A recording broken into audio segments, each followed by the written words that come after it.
बहुत पुराने वक्त में एक गांव में एक पति पत्नी रघु और दीपा रहते थे।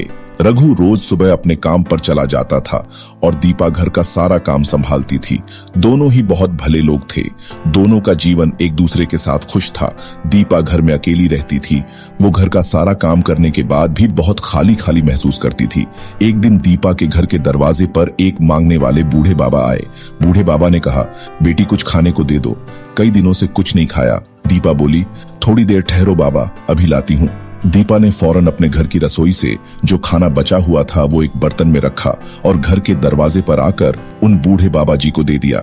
बाबा जी ने घर के बाहर एक कोने में बैठकर खाना खाया और दीपा को उसके बर्तन वापस करते हुए कहा, बेटी तुम्हारा भला हो, तुमने एक गरीब का पेट भरा है। मैं दुआ करता हूँ तुम्हें कभी भी जिंदगी में भूखा न रहना पड़े और तुम सदा खुश रहो। दीपा ने बर्तन वापस लिया और अंदर आ गई। बाबा जी की दुआ सुनकर आज वह बहुत खुश थी। शाम के वक्त जब रघु घर वापस आया तो उसने दीपा को बताया कि आज उसका काम बहुत अच्छा हुआ है और इस बार शायद कारोबार में बहुत मुनाफा हो।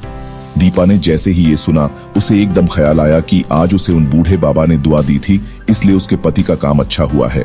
रघु ने दीपा की ओर देखा कि आज वो बहुत खुश नजर आ रही है। दीपा को इतना खुश देखकर रघु ने पूछा, क्या बात है, आज तुम बहुत खुश नजर आ रही हो? दीपा ने जवाब दिया, हाँ आज मैं खुश हूँ। रघु ने फिर पूछा, आज ऐसा क्या हुआ जो इतनी खुश हो? दीपा ने कहा, आज बूढ़े भिखारी बाबा आए थे। मैंने उन्हें घर का बचा हुआ खाना खिलाया तो बदले में उन्होंने मुझे सदा खुश रहने की दुआ दी। मैं उनकी ये बात सुनकर ही खुश हो गई और न जाने क्यों तब से मेरा दिल खुश है और मेरे मन में एक ख्याल आया है। रघु ने पूछा, कैसा ख्याल? दीपा ने कहा, मैं सोच रही थी कि भगवान की दया से हमें खाने पीने की कोई कमी नहीं है, मगर मैं पूरा दिन खाली रहती हूँ। मैं हर रोज खाली होने की वजह से उदास रहती हूँ। क्यों न हम दोनों गरीबों और जरूरतमंदों के लिए कुछ अच्छा काम करें? ऐसा करने से मेरा भी खाली वक्त अच्छे काम में गुजर जाएगा और हमें लोगों की दुआ भी मिलेगी। रघु के पास पैसे की कोई कमी नहीं थी। रघु ने दीपा को खुश देखकर उसे इस काम के लिए फौरन हाँ कर दी। अगले दिन से दीपा ने खूब अच्छा भोजन पकाया और अपने घर की एक काम वाली के साथ मिलकर अपने घर के बाहर एक छोटा सा लंगर लगा लिया और उसने हर आने जाने वाले जरूरतमंदों के लिए ठंडा शरबत और पूरी सब्जी बनाकर रख दिया, ताकि कोई भी व्यक्ति जो भूखा हो वो अपना पेट भरकर खाना खा सके। वहां से जो भी कोई गरीब गुजरता वो उनसे खाना मांगता और वह उसे खाना परोस कर देती और सब उन्हें दुआ देकर जाते। ऐसा करते करते कई दिन बीत गए और दीपा को इस काम को करने में बहुत खुशी महसूस होती थी। एक दिन दीपा से मिलने एक औरत आई और दीपा से बोली, बहन दीपा, सुना है तुम जरूरतमंदों को खाना पानी का दान करती हो। दीपा ने जवाब दिया, हाँ, ऐसा करके मुझे बहुत खुशी मिलती है।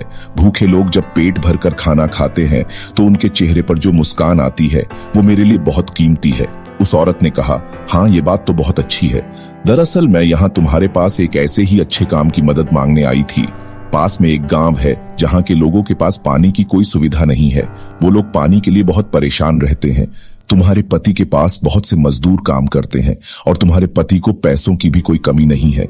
अगर तुम और तुम्हारे पति मिलकर उस गांव में कुछ मजदूर भेज दे जो कि वहां एक कुआं खोदने का काम कर दें तो वहां के लोगों के लिए पानी की दिक्कत खत्म हो जाएगी। दीपा ने ये बात सुनी और बोली, ठीक है, मैं आज शाम को रघु से इस बारे में बात करती हूँ।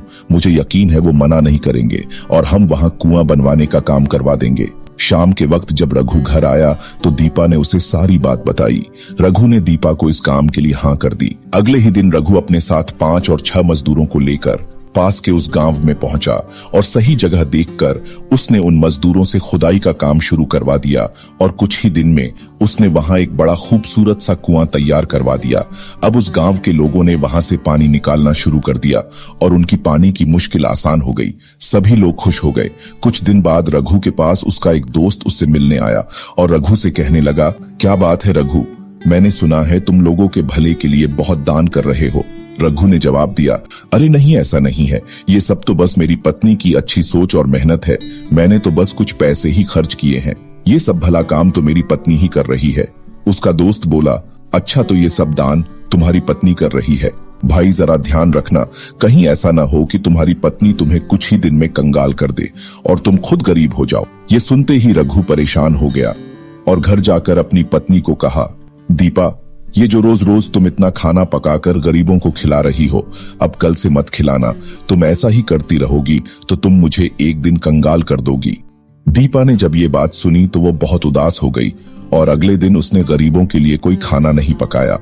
पूरा दिन घर में अकेली ही बैठी रही और उदास मन से घर का काम करती रही। जब 1-2 दिन बीत गए तो दीपा से रहा नहीं गया और एक दिन वो अपना घर का काम पूरा करके अपने पति के पास उसके खेत में पहुंची।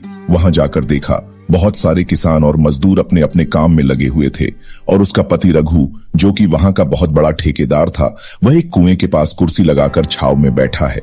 दीपा सीधा अपने पति के पास पहुंची और कुएं के पास खड़ी होकर बोली, रघु, इस कुएं में पानी कितना है? रघु ने उत्तर दिया, अरे पगली, भला कुआं के पानी कभी नापा नहीं जा सकता, ये तो जमीन के अंदर से निरंतर बहता हुआ आता रहता है। दीपा ने फिर पूछा, तो क्या ये पानी कभी खत्म नहीं होता? रघु ने कहा, नहीं, ये पानी कभी खत्म नहीं होता।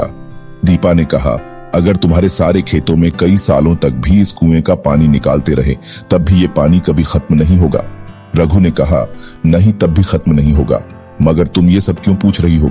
दीपा ने कहा, तो भगवान की देन से एक दान का कुआं गरीबों के लिए जो हमने खोला था, तुम्हें क्यों डर हुआ कि वो कुआं बंद हो जाएगा?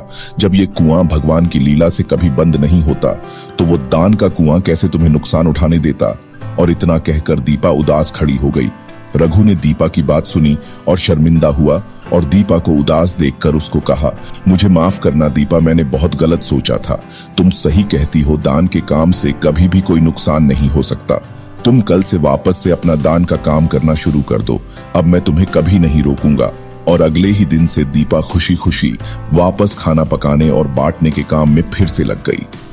इस कहानी से हमें ये सीख मिलती है कि ऊपर वाले ने जब आपको इतना दिया है तो आप भी आगे लोगों को दान दें, क्योंकि दान देने से कभी भी संपत्ति कम नहीं होता।